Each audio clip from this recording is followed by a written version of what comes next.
Candlewick on Brilliance Audio presents the unabridged recording of Racing Manhattan by Terence Blacker, performed by Stina Nielsen. A tall, grey-haired man in a heavy sheepskin coat is standing on the edge of his lawn.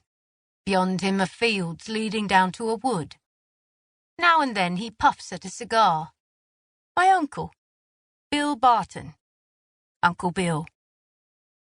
I watch him for a moment, a hay net over my shoulders, as I stand by his gold and black horse box. The 2 ponies in the truck are racing today. There are 3 more ponies and a horse belonging to Uncle Bill's wife, Elaine, in a row of stables beyond. I can hear above the early morning birdsong the sound of Uncle Bill's groom, Ted, as he mucks out one of the stables. Across a gravel yard stands Uncle Bill's big modern house, Coddington Hall.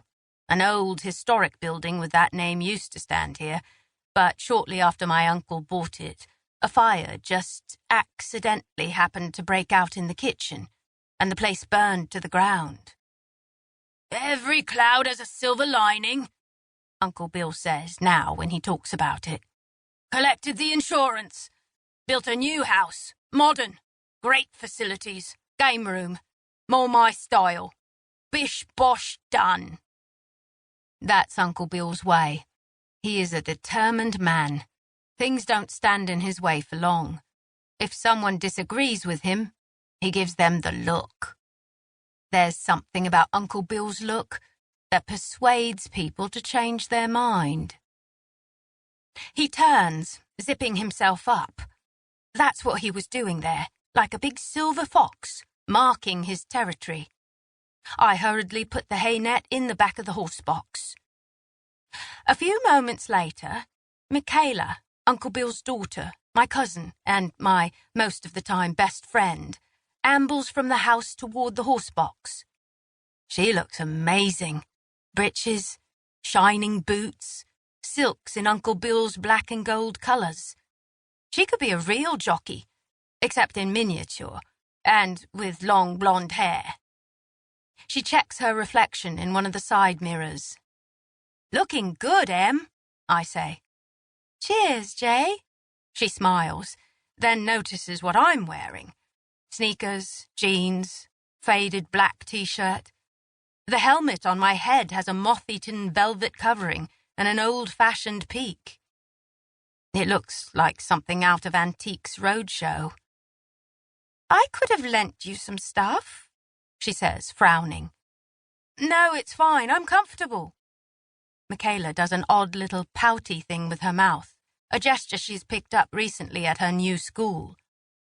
"Comfortable?" she murmurs.